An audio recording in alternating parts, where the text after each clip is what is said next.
Semana 24. Bien, todos los fondos de pensiones se registraron bajas en septiembre. ¿Por qué pasó esto? ¿Por qué sucede? Sergio Tricio, gerente general de Rubix, nos responde acá en Semana 24. ¿Cómo estás, Sergio? Hola, muy bien, buenos días. ¿Cómo están? Muy bien, gracias. Sergio, bueno, recoger la pregunta que hacía Pablo, entiendo que los últimos dos fondos no cayeron, pero generalmente son los que se recomienda para personas que ya están cerca de la jubilación. ¿Qué pasó con los fondos que seguramente son los que tienen mayor concentración? Nosotros seguramente estamos ahí en el fondo A, fondo B. Soy más arriesgado, estoy en el A. ¿Qué pasó en septiembre con esos fondos de pensión? Sí, bueno, desde el mes de junio, julio hasta septiembre tuvimos caídas importantes en los fondos de pensiones. Principalmente en el fondo A se concentraron estas caídas. Ya, si miramos el máximo que alcanzaron los fondos A hasta el mínimo que alcanzamos en septiembre, tuvimos una caída más o menos del 10%. Es decir, si cualquier persona tenía ahorrado en los fondos de pensiones 10 millones de pesos, en este periodo perdió 1 millón de pesos, lo cual es bastante significativo. Y esto se debe principalmente a que los mercados mundiales tuvieron muchas turbulencias, cayeron de manera importante y eso arrastró a todas las bolsas del mundo y por eso tuvimos estas pérdidas más agresivas en los fondos más riesgosos, que son el A y el B, pero de todas formas también en el fondo D y E también tuvimos caídas. Y eso es medio extraño y es difícil de entenderlo. ¿Cómo es posible que los fondos menos riesgosos también pierdan plata, que están invertidos en renta fija prácticamente? Y lo que ocurre es que en el último mes de septiembre cambió un poco la visión del Banco Central en Chile y se espera ahora que suban las tasas en nuestro país y eso hizo caer a la renta fija, lo cual es bien difícil de entender, pero ocurre también en algunos momentos. Entonces, por eso que en el mes de septiembre tuvimos caídas generalizadas en los fondos, más severas en los fondos más riesgosos A y B, y también en el fondo E también tuvimos caídas menores. El fondo A, adelante. Perdón, ¿qué podemos hacer en definitiva? Porque muchos se preguntan si esta es la oportunidad para cambiarse de fondo, o sea, basados en qué tomamos esta decisión que se espera para los próximos meses también. Sí, se ha instaurado en el último tiempo esto de cambiarse constantemente de fondo, de que hoy día estamos en el A, en el E, en el C, que es lo que hacemos. ¿Cuál es la recomendación? Claro, la verdad que en general nosotros podemos dividir en dos las recomendaciones. Una es para la gente, la mayoría, que no se preocupa mucho, no se interioriza mucho en estos temas, son medios complejos y la verdad es quedarse ahí esperando lo que ocurra. Y ahí es muy importante el tema de la edad. Generalmente, cuando tenemos un horizonte de jubilación más amplio, llamemos a estos 20, 30 años, es recomendable asumir mayor riesgo y quedarnos en el fondo A y B y prácticamente olvidarse. Y cuando estamos más cerca de esa edad de jubilación, lo más recomendable es quedarse en fondos menos riesgosos. Ahora, si nosotros nos interesan los mercados, si nos interiorizamos en este tipo de temas o eventualmente tenemos la asesoría de alguien que nos ayude a cambiarnos de fondo en algún momento, obviamente que ahí hay que asesorarse, hay que tomar la decisión y cambiarse. Lo que sí nosotros no estamos de acuerdo en que hay que hacer cambios de fondos tan constantes, tan consecutivos en el tiempo, cada 2 meses. ¿Esta baja va a seguir para saber si al que está en el fondo E se queda en el fondo E por unos meses más antes de volver al A, por ejemplo, que es el más riesgoso? Claro, lo que nosotros creemos que ya lo peor pasó, que ya vimos caídas significativas que eran en cierta medida necesarias, porque los mercados se mueven en zigzag, y esta caída era en cierta medida esperable, y después de esta caída ahora debería venir una recuperación. Hay una cosa muy importante a tener en cuenta y digamos comparar con lo que ocurrió en 2008-2009, que todavía en la memoria está fresco eso, y ahí tuvimos caídas muy significativas en los mercados y en los fondos de pensiones. Y este ha sido un año muy volátil además. Exactamente, pero se diferencia mucho de lo que pasó en ese año 2008-2009, la situación actual, por el hecho de que hoy día no estamos a puertas de una recesión mundial, que eso siempre es una situación de riesgo que podría generar caídas importantes en los mercados. Eso hoy día no está presente y por lo tanto la caída reciente es solamente una corrección, pero luego lo que nosotros creemos que deberían venir la recuperación en los mercados y por ende el fondo A y fondo E se deberían beneficiar. Más allá de la contingencia, de lo que ocurrió en el mes de septiembre, hace muy poco ya presentó su informe la Comisión Bravo con una serie de medidas que debiéramos adoptar para enfrentar el problema de las bajas pensiones a la hora de jubilarse. Primero, hablar un poco de estas recomendaciones que hace la Comisión Bravo, subir la cotización de un 10% a un 14%, esa cotización la asumirían en parte las empresas. ¿Cómo ves tú la serie de recomendaciones que hace la Sí. Comisión Bravo? Las 58 recomendaciones, que son de varios aspectos, varias miradas y bastante buenas en muchos casos. Acá se constituyó una comisión que trabajó durante bastante tiempo, una comisión muy seria con una propuesta bien relevante de cara al futuro. Pero ¿qué es lo que ocurre? Lamentablemente son muchas medidas impopulares en este minuto. Lamentablemente, lo que tú bien mencionabas, que se aumentaría la tasa de cotización del 10 al 14%, sería maravilloso y todos nosotros como trabajadores estaríamos felices, pero lamentablemente eso sería de cargo del empleador.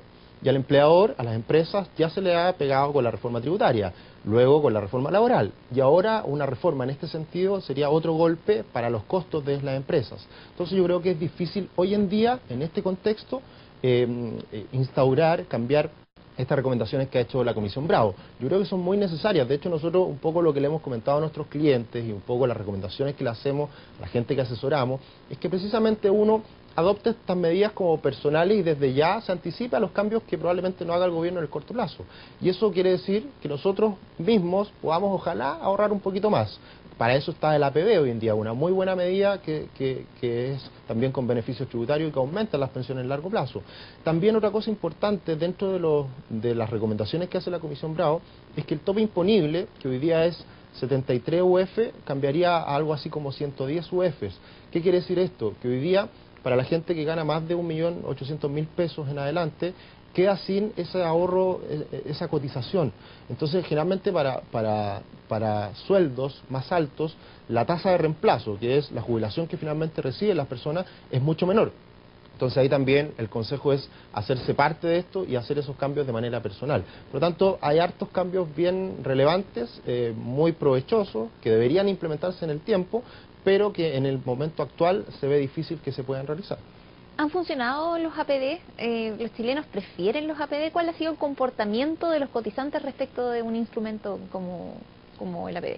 Sí, en el último tiempo, yo diría en los últimos 5 años, un poco más, desde la gran crisis que tuvimos en el 2008-2009, donde vimos caídas fuertes en los fondos de pensiones, la gente comenzó a tener más conciencia de la importancia de cómo manejarse con el tema de la AFP. Hoy día la gente está más educada, hoy día está más interesada, a pesar de que todavía existe una carencia enorme en ese sentido. Pero por lo mismo ya también tiene conciencia de que para aumentar la jubilación es necesario ahorrar extra, y para eso está la APB. Por lo tanto, se han aumentado mucho las consultas y también los ahorros por esta vía. Ahora hay que tener en cuenta algunas cosas. Generalmente se critica mucho a la AFP, a las bajas pensiones, pero por ejemplo hay hartos productos que están hoy en día ofreciéndose y que no son muy buenos. Por ejemplo, hay muchos productos que se ofrecen como los seguros con APB. Y ahí, por ejemplo, es una alternativa para ahorrar por la vía de una APB, pero con costos enormes, que hacen que el ahorro que uno desarrolla en ese sentido se pierda muchísimo. Y eso, por ejemplo, es algo que mucha gente lo hace y que no sirve mayormente para aumentar las pensiones. Pero en general lo que vemos con los APB es que es una manera atractiva para ahorrar, que incrementa las pensiones y que por lo tanto es siempre recomendable. Ahora, en cuanto a las pensiones, el Fondo A registró una baja del 3,4% en septiembre. ¿Por qué bajó tanto en este mes? Esa es la pregunta en este minuto. Sí. Bueno, lo que les comentaba un poquito es que los mercados en el mes de septiembre en el mundo pasaron por varios problemas. Una cosa que está sobre la mesa y que ha sido tema en el último tiempo es esta desaceleración que vive China. Lo vemos nosotros a diario con la caída del cobre, que nos ha pegado muchísimo en el último tiempo para nuestro país.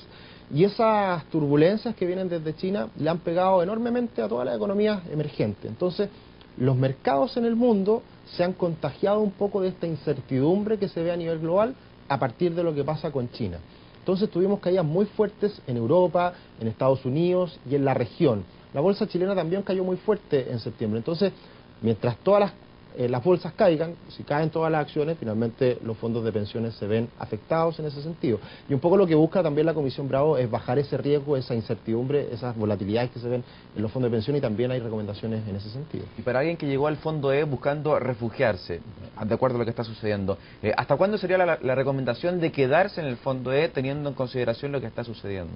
Sí, nosotros hace un par de meses atrás, 3 meses atrás, recomendamos precisamente a nuestros clientes cambiarse el Fondo A al Fondo E, y hoy día estamos prontos a hacer un nuevo cambio pasar a buscar más riesgo, en este caso, ir al fondo A, fondo B. Estamos pronto, todavía hay algunas incertidumbres que despejar, pero se ve un mejor ánimo y se espera de aquí a los próximos meses que haya una recuperación. Entonces, por lo tanto, muy prontamente podría venir este cambio y, por lo tanto, asumir este mayor riesgo y volver al fondo A, fondo B, para recuperar lo que se ha perdido en los últimos meses. Sergio, estaba pensando en algunos análisis, por ejemplo, de la Fundación Sol, que plantean, bueno, además de las críticas que hay respecto del sistema de FP, plantean que otro de los problemas tal vez que hay en nuestro país es que los salarios son muy bajos, por tanto es más difícil aumentar el porcentaje de las cotizaciones. ¿Cuál podría ser a lo mejor una suerte de salida alternativa si es que no queremos cargarle este 4% a los empresarios o a las empresas? ¿Qué hacer en definitiva?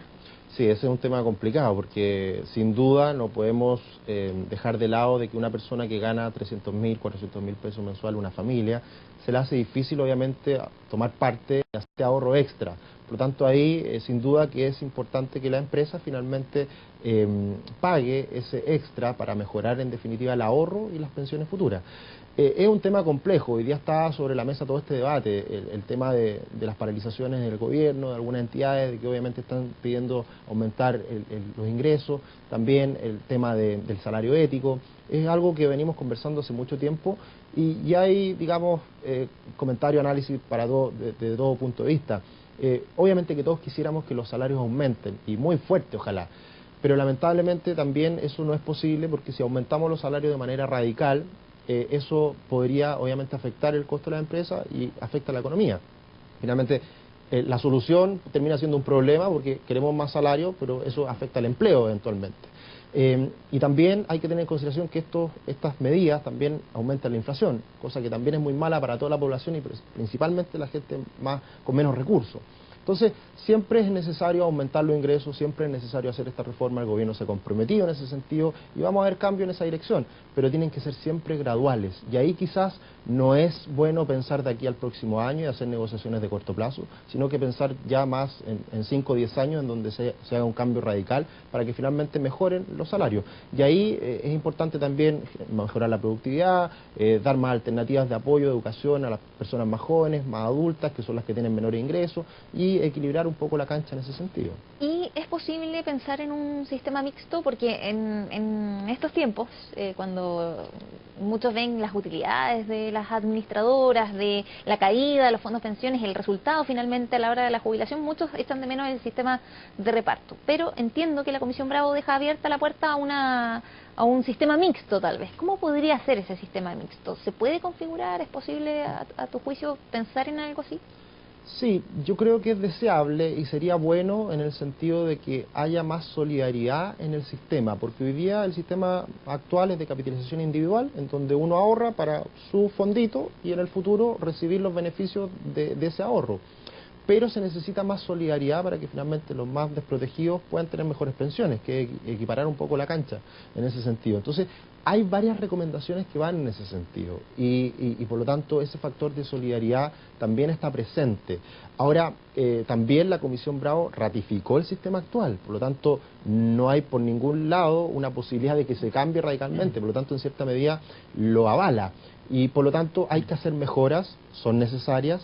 Están, digamos, en estas 58 propuestas, pero de todas formas son menores. Yo creo que es difícil poder cambiar radicalmente el sistema actual y se debería poner quizás más énfasis en mejorar las pensiones de los más desposeídos. Se habla también de, por ejemplo, aumentar la pensión básica solidaria en un 20%.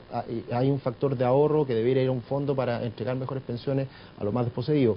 Hay hartas cosas, pero podrían mejorarse aún más. Lo que sí hay que tener en cuenta es que el fondo, o sea, el sistema de pensión actual para el gobierno, para nuestro país, es en cierta medida barato. Y eso es una ventaja para países que hoy día en Europa, por ejemplo, gastan muchísimo en este sistema de pensiones de reparto y que finalmente termina afectando a las arcas fiscales. Entonces, tiene varias cosas buenas, muchas cosas también mejorables y la Comisión Bravo creo que va en esa dirección. Pero debería ser algo, digamos que va a demorar tiempo Y lamentablemente en este momento, por las condiciones actuales, es difícil que se implementen muchas de esas alternativas que son muy buenas. Bien, entonces, para ir resumiendo todo esto, la recomendación es mantenerse el fondo de pensión que está cada uno, aunque los que están en los fondos más conservadores, en los próximos meses ir acercándose a los fondos más riesgosos, ¿no es cierto?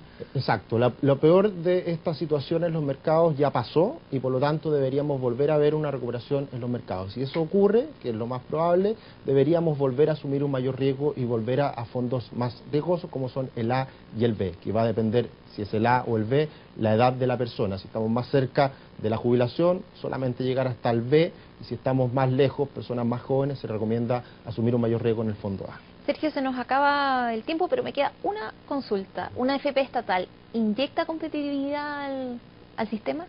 Muy buena pregunta.